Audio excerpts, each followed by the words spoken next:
Hello friends, வணக்கம். Welcome to வாங்க ருசிக்கலாம். இன்றைக்கி மழை நேரத்துக்கு நல்லா சுட சுட சாப்பிட்றதுக்கு வெங்காய போண்டா தான் செய்கிறேன். வாங்க எப்படி செய்யலான்னு பார்க்கலாம். இதுக்கு ஒரு மிக்சிங் பவுலில் 4 மீடியம் சைஸு வெங்காயத்தை நீல வாக்கில் கட் பண்ணி வச்சுருக்கேன். வெங்காயத்தை கட்டிகள் இல்லாமல் உதிர்த்து விட்டுங்க. அப்போ தான் போண்டாவில் வெங்காயம் ஒரே மாதிரியே இருக்கும். கையால் இந்த மாதிரி உதிர்த்து விட்டுங்க.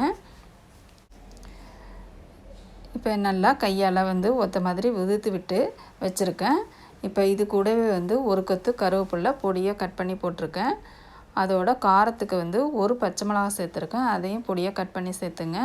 நம்ம ஏற்கனவே பச்சை மிளகா சேர்த்துருக்கேன், அதனால் அரை ஸ்பூன் மட்டும் நான் மிளகாய்த்தூள் சேர்த்துக்கிறேன். உங்கள் காரத்துக்கு தகுந்தபடி மிளகாய்த்தூள் சேர்த்துங்க.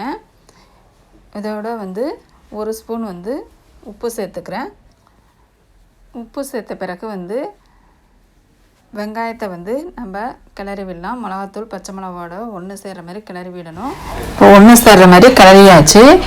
அதுக்கு பிறகு நம்ம கடலை மாவு சேர்த்துக்கலாம்.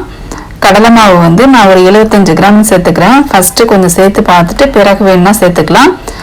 3/4 ஸ்பூன் அரிசி மாவு சேர்த்துக்கிறேன். அரிசி மாவு மொறுமொறுப்பு கொடுக்கும். இதில் ஒரு பிஞ்சு சோடாப்பு சேர்க்குறேன். அது நல்லா சாஃப்ட்டு கொடுக்கும். உங்களுக்கு விருப்பப்பட்டால் சேர்த்துங்க சோடாப்பு, இல்லைன்னா தேவையில்லை.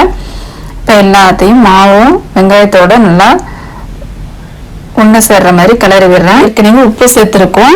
வெங்காயம் தண்ணி விடும். அதனால் தண்ணியை ஒரே டைமாக சேர்க்காம கொஞ்சம் கொஞ்சமாக தெளித்து விட்டு இந்த மாவை பிசைஞ்சு எடுத்துக்கலாம். இதில் தண்ணி பத்தலை, அதனால் இன்னும் கொஞ்சம் தண்ணியை தெளித்து விட்டு மாவு பிசைகிறேன். உங்களுக்கு மாவு பிசைஞ்சு நம்ம லாஸ்ட்டாக நமக்கு உருட்டை வரணும். உருட்டை வரலைன்னா மாவு இன்னும் கொஞ்சம் சேர்த்துக்கலாம். இந்த ஸ்டேஜில் மாவு இன்னும் கொஞ்சம் சேர்க்கணும். அதனால் 1/4 கப்பு மாவு இன்னும் கொஞ்சம் சேர்த்துக்கிறேன்.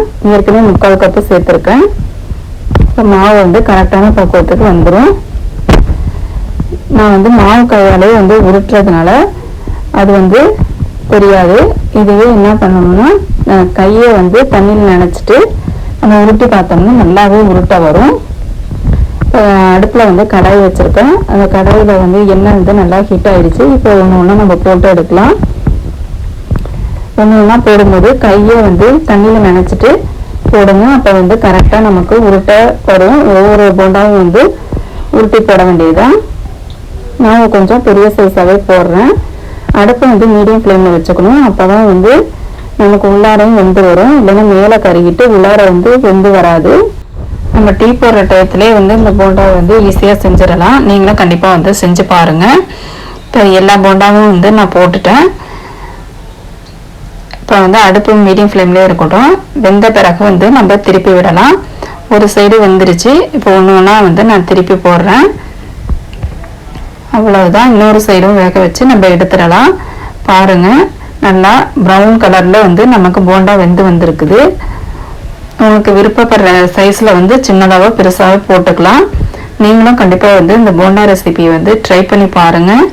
ட்ரை பண்ணி பார்த்துட்டு எப்படி இருந்ததுன்னு கமெண்ட் செக்ஷனில் சொல்லுங்கள். ஃப்ரெண்ட்ஸ் அண்ட் ரிலேட்டிவ்ஸ்க்கு ஷேர் பண்ணுங்கள். ஏற்கனவே நிறைய ஸ்நாக்ஸ் ரெசிபி போட்டிருக்கேன். பார்க்காதவங்க பாருங்கள். வாங்க ருசிக்கலாம்க்கு சப்ஸ்கிரைப் பண்ணுங்கள். தேங்க்யூ ஃபார் வாட்சிங்.